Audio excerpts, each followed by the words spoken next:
அஸ்ஸலாமு அலைக்கும் வரஹ்மத்துல்லாஹி வபரகாத்துஹு. எல்லாரும் எப்படி இருக்கீங்க? அல்ஹம்துலில்லாஹ் நான் ரொம்ப நல்லா இருக்கேன். இன்னைக்கு பார்த்தீங்கன்னா மே 1 எல்லா உழைப்பாளிகளுக்கும் உழைப்பாளர் தின நல்வாழ்த்துக்கள். வெளியில் வேலைக்கு போய் தான் வேலை செய்யணும்னு இல்லை, வீட்டில் கூட நிறைய பேர் நிறையா வேலை செய்கிறோம்ல, அவங்க எல்லாருக்குமே உழைப்பாளர் தின நல்வாழ்த்துக்கள். இன்றைக்கி எனக்கு பார்த்தீங்கன்னா ஆஃபீஸ் லீவு தான், அதனால் காலையில் கொஞ்சம் லேட்டாக தான் இருந்துச்சு, எப்பயும் போல தான். காலையில் எழுந்திரிச்சோன்னே டீ போட்டு குடிச்சிட்டு இன்றைக்கி வீடியோ எடுக்கலாமா எடுக்க வேணாமான்னு ஒரு டபுள் மைண்ட் செட்டு.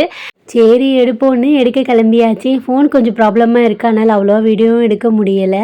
அஃபினத்தா ரொம்ப நாளாக பால் கொழுக்கட்டை செஞ்சு கேட்டிருந்தாங்க. இன்றைக்கி லீவ் தானே, சரி அவங்களுக்கு பிடிச்சது செஞ்சு கொடுக்கலான்னு ரெடி பண்ணிக்கிட்டு இருந்தேன். அரிசி மாவு 2 கப்பு எடுத்திருக்கேன், அதுலேயே உப்பு போட்டாச்சு. இங்கிட்டு சுடு தண்ணியும் கொதிக்க வச்சுருக்கேன். சுடு தண்ணியில் தான் மாவை பிசையணும்ல, அதனால தான் சுடு தண்ணி நல்லா கொதிக்கட்டும். இது பார்த்திங்கன்னா கருப்பட்டிலையும் செய்யலாம், வெல்லத்துலேயும் செய்யலாம், நாட்டு சர்க்கரையிலையும் செய்யலாம். வெல்லம் கருப்பட்டி ரெண்டுமே பெஸ்ட்டாக இருக்கும். நீங்கள் எம்பிட்டு சர்க்கரை சாப்பிடுங்களோ தகுந்த மாதிரி வெல்லம் கருப்பட்டி எதை வேணால் எடுத்துக்கிறலாம். இங்கிட்டு நம்ம காய்ச்சி எடுத்துக்க போகிற வெல்லத்தை, ஏன்னா மண் இருக்கும்ல, அதனால் சும்மா கொஞ்சமாக தண்ணி ஊற்றினா போதும், ரொம்ப தண்ணி ஊற்றணும்னு அவசியம் கிடையாது. அது வந்துட்டு பாகுப்பதம் அதெல்லாம் எதுவும் இல்லை, அது கரையிற அளவுக்கு வச்சா போதும். அடுப்பை லோ ஃப்ளேமில் வச்சுட்டோன்னு வைங்களேன், அந்த ஹீட்லேயே அது நல்லா கரைஞ்சிரும். இங்கிட்ட அதுக்குள்ளே தண்ணியும் கொதிச்சிட்ருக்கு. இந்த பால் கொழுக்கட்டை வந்துட்டு ரொம்ப டேஸ்ட்டாக இருக்கும், ஆனால் செய்கிறதுக்கு தான் கொஞ்சம் கடுப்பாக இருக்கும் எனக்கு. ஏன்னா அதை உட்காந்து உருட்டணும், யாராவது 4-5 பேர் இருந்தாங்கன்னு வைங்களேன் உருட்டிகிட்டே இருப்பாங்க. நான்லாம் சின்ன பிள்ளையில எங்கள் அம்மா பிசைஞ்சு தருவாங்களா, கையை நல்லா வாஷ் பண்ணிவிட்டு உட்காந்து உருட்ட சொல்லுவாங்க. நமக்கு தெரிஞ்ச ஷேப்பில் உருட்டுறது, நல்லா சூடாக ஊற்றி பிசைஞ்சாச்சு. கட்டி விழுகாமல் பிசைஞ்சு எடுத்துக்கலாம். இடியாப்பா மாவு நம்ம வீட்டில் அரைச்சி வச்சுருப்போம்ல, அந்த மாவு தான் இது. கட்டி விழாமல் பிசைஞ்சாச்சு. கொஞ்சம் நேரம் ஆறட்டும். ஆனதுக்கப்புறமா நான் வந்துட்டு சர்க்கிள் இல்லைன்னா நீளமாக உருட்டி எடுத்துக்கிடுவேன். இன்றைக்கி எனக்கு உருட்ட ஹெல்ப் பண்ணது பார்த்திங்கன்னா நம்ம அஃப்ரா குட்டி தான். குட்டி மேடம்க்கு ஊருக்கு போயிட்டு வந்து என்னடா ஃபீவர் வரலன்னு நினச்சேன், வந்துருச்சு. அது எப்படி வராமல் இருக்கும், நாங்கள் வந்துட்டு தான் போவோன்னு சொல்லிவிட்டு அது வந்துருச்சு. இன்னொரு வேறு ஊருக்கு போகணும், எங்கள் மாமா பொண்ணுக்கு என்கேஜ்மெண்ட் இருக்குல்ல, அதுக்காகவும் நாங்கள் ஊருக்கு போகணும் நெக்ஸ்ட் வீக் இன்ஷா அல்லாஹ். அதுக்குள்ளே இவ்வளோ கோல்டெல்லாம் சரி பண்ணி வைக்கணுங்க. இந்த மாதிரி ஒரு பிளேட் எடுத்துக்கிட்டு எக்ஸ்ட்ரா கொஞ்சம் அரிசி மாவு எடுத்துக்கிறலாம், ஏன்னா ஒன்றோட ஒன்று ஒட்டாமல் இருக்கும் நம்ம உருட்டும் போது.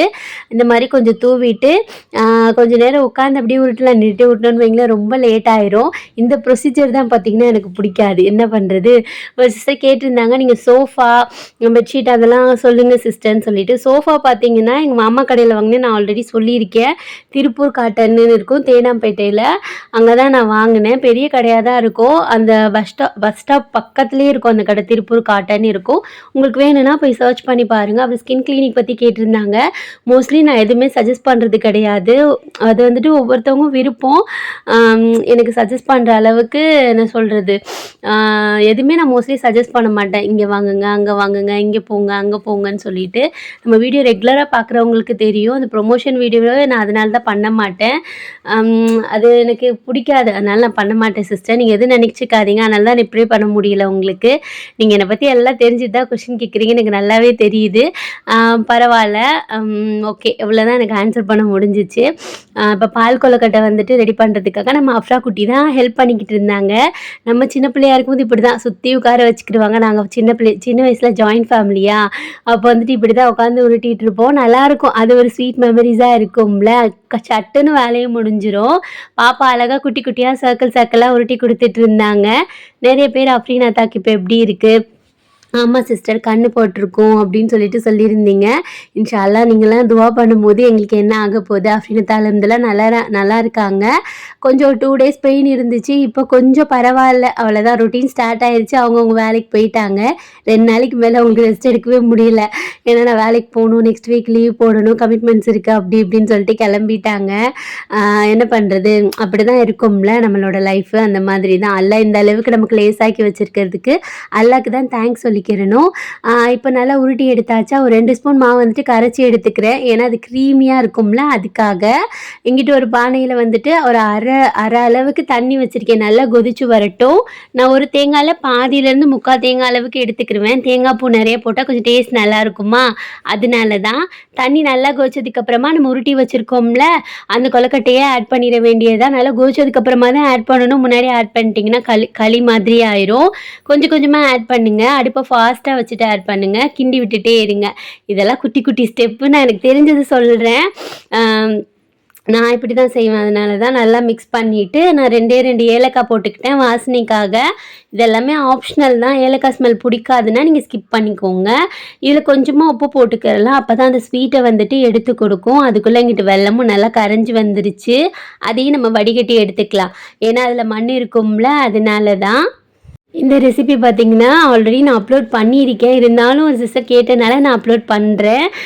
வெல்லத்தை நல்லா வடிகட்டி எடுத்துக்கலாம். நீங்கள் கருப்பட்டியாக இருந்தாலுமே அதையுமே இந்த மாதிரி காய்ச்சி வடிகட்டி எடுத்துக்கோங்க. ஏன்னா மண் இருந்துச்சுன்னா வந்துடும், அவ்வளோதான். இப்போ நல்லா அது கொதிச்சதுக்கப்புறம் ஒரு 2 to 3 மினிட்ஸ் கொதிக்க விட்டுருக்கேன். கொதிக்கும் போது அடுப்பை லோ ஃப்ளேமில் வச்சுருங்க.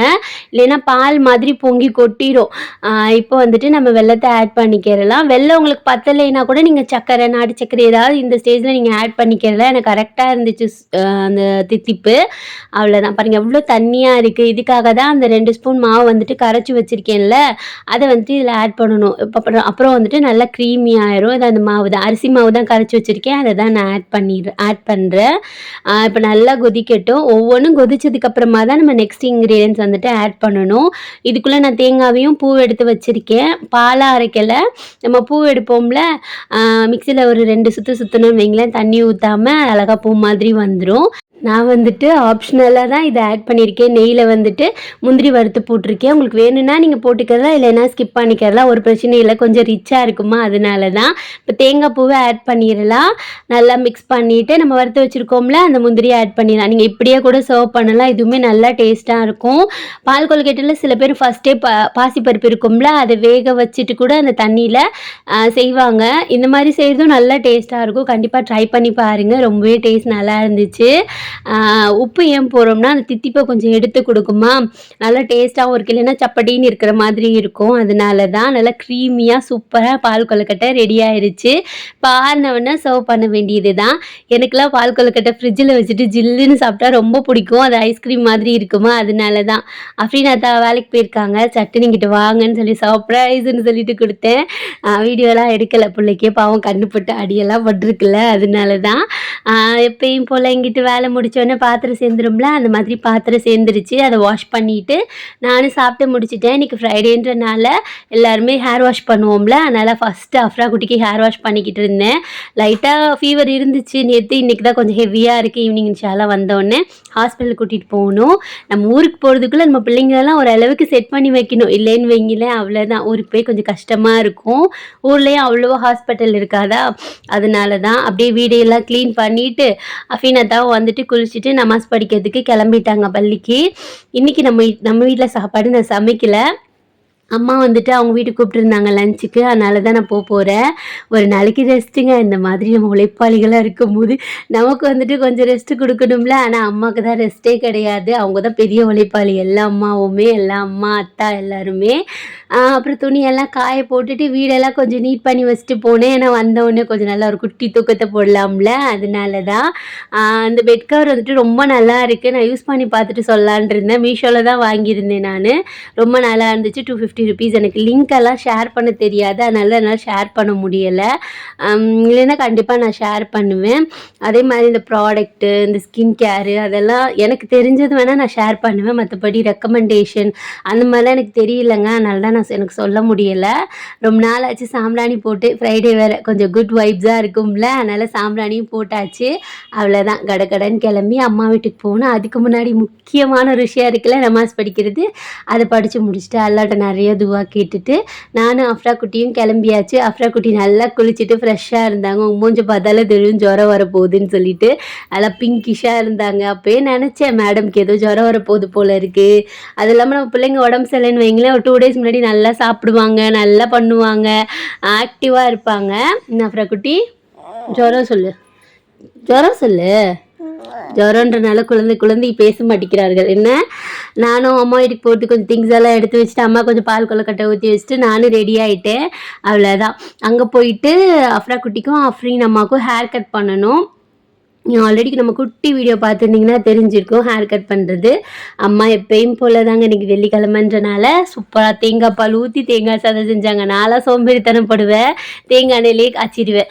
அம்மா அப்படி கிடையாது, தேங்காய் பால் எடுத்துட்டு தேங்காய் சோறு கறியான வச்சுருந்தாங்க. அப்புறம் தொட்டுக்கிறதுக்கு தயிர் பச்சடி, முட்டை, ஊறுகாய் இதெல்லாம் வச்சுட்டு சிறப்பாக சாப்பிட்டு முடிச்சிட்டாச்சு. என்னதான் நம்ம பார்த்து பார்த்து சமைச்சாலும் இப்படி நமக்கு யாராவது சமைச்சு கொடுக்கும்போது ஒரு மாதிரி நல்லாயிருக்கும். அது வீட்டில் சமைக்கிறவங்களுக்கு தான் தெரியும், சொன்னால் புரியாது. சாப்பிட்டு முடிச்சுட்டு நானும் அஃப்ரா குட்டி அஃப்ரீன் அம்மா 3 பேர் பக்கத்துலேயே ஒரு பார்லர் இருக்கா, அங்கே தான் போயிட்டு ஹேர் கட் பண்ண போகிறோம். கொஞ்சம் எக்ஸ்பென்சிவாக தான் இருக்குது இவளுக்கு முடி வெட்டுறதா இருந்தால். அஃப்ரீன் அம்மாவுக்கு பின்னாடி யூ கட் பண்ணிவிட்டு முன்னாடி மட்டும் கொஞ்சம் ஸ்டைலாக வைக்க சொல்லியிருந்தேன். ஏன்னா டெங்கு ஃபீவர் வந்ததுலேருந்து அவளுக்கு கொஞ்சம் ஹேர் ஃபால் அதிகமாகவே இருக்குது. இன்ஷால்லா அதுக்கு ஏதாவது ட்ரீட்மெண்ட் பண்ணணும், வீட்டிலே ஏதாவது செய்யணும். அம்மா தேங்காய் பால்லாம் அரைச்சி தேய்க்கிறாங்க, இருந்தாலும் மேடமுக்கு முடி வளர மாட்டேங்குது. இன்ஷால்லா வளர்ந்துடும். குட்டி மேடம் தான் அழகாக காமிச்சிட்டு இருந்தாங்க. அந்த அக்கா சொல்லிட்டு இருந்தாங்க, எந்த குட்டி பாப்பாவும் இவ்வளோ க்யூட்டாக அமைதியாக காமிக்கவே காமிக்காது, நீ தாண்டி சில அழுகாமல் காமிக்கிறேன்னு சொல்லிட்டு இருந்தாங்க. அது சொன்னோடனே குட்டி மேடமுக்கு ரொம்ப சந்தோஷம். இந்த டே பார்த்திங்கன்னா எனக்கு இப்படி தான் போச்சு லீவு. அல்ஹம்துலில்லாஹ் நல்லபடியாக போச்சு. நாளைக்கு வேலை இருக்குது, சாட்டர்டே, அப்புறம் சண்டே மறுபடியும் லீவு. இந்த லீவுன்னு கேட்டாலே இந்த ஸ்கூலுக்கு போகிற மாதிரி ஒரு மாதிரி ஹாப்பியாக ஃபீல் இருக்குது. அவ்வளோதான். நிறைய பேர் எனக்கு மெசேஜ் பண்ணியிருந்தீங்க, அல்ஹம்துலில்லாஹ் ரொம்ப தேங்க்ஸ். பர்சனலாகவும் மெசேஜ் பண்ணுறீங்க, ரொம்ப ஹாப்பியாக இருக்குது. அஃப்ரீன் அம்மாவுக்கு இந்த மாதிரி தான் ஹேர் கட் பண்ணியிருந்தேன், நல்லா இருக்குல்ல, எனக்கு பிடிக்கும் இந்த மாதிரி பாப்பா ஹேர் கட் பண்ணுறது. வந்தோடனே நல்லா சாப்பிட்டுட்டு நம்ம வீட்டுக்கு வந்துட்டோம். வந்தோடனே குட்டி தூக்கத்தை அஃப்ரா குட்டி போட்டுட்டு இருந்தாங்க. நானும் நல்லா தூங்கி எழுந்திரிச்சிட்டு கடையிலேருந்து கொஞ்சம் இந்த குட்டி சமோசா வடையெல்லாம் வாங்கிட்டு வர சொல்லியிருந்தேன். ஸ்ட்ராங்காக ஒரு டீ போட்டுட்டு நானும் அஃப்ரீனாத்தாவும் குடிச்சிட்டு அவ்வளோதாங்க முடிச்சிட்டோம் டேவை. நேற்று வச்ச மீனான இருந்துச்சா, அதை வச்சு தான் நைட் டின்னரை பிளான் பண்ணியிருக்கோம். மதியானம் நல்லா ஹெவியாக சாப்பிட்ருக்கோம்ல, அதனால் நைட்டு ஒரே ஒரு தோசை சுட்டு சாப்பிட்டுட்டு அன்றைக்கி டேவை சிறப்பாக முடிச்சாச்சு. இப்படி தாங்க போகுது லைஃபு. உங்களுக்கு எப்படி போச்சுன்னு சொல்லுங்கள். இந்த குட்டி விழாவை உங்களுக்கு பிடிச்சிருந்துச்சுன்னா மறக்காமல் சொல்லுங்கள். நான் எதுவும் ஷேர் பண்ணலன்னு நினைக்காதீங்க. நான் எல்லாமே ஷேர் பண்ணணும்னு என்ன சொல்கிறது அவசியம் இல்லைன்னு சொல்லிட்டு நிறைய பேர் சொல்கிறாங்க. நம்ம சப்ஸ்கிரைபருமே ஷேர் பண்ணுறது ஷேர் பண்ணுங்கள் சிஸ்டர், எல்லாமே சொல்லாதீங்க அப்படின்னு சொல்கிறாங்க. சரி கொஞ்சம் அதையும் ஃபாலோ பண்ணுவோன்னு சொல்லிட்டு தான். முக்கியமாக நீங்கள் ஏதாவது கொஷின் கேட்டிங்கன்னா கண்டிப்பாக நான் ஷேர் பண்ணுறேன். அதுமாரி யூடியூப்பில் ஒரு சிஸ்டர் டவுட் கேட்டிருந்தாங்க. நான் யூடியூப் ஸ்டார்ட் பண்ணும்போது 1000 சப்ஸ்கிரைபருக்கு அப்புறம் தான் எனக்கு மானிட்டைசேஷன் ஆச்சு சிஸ்டர். நெக்ஸ்ட் வீடியோவில் கிளியராக சொல்கிறேன்.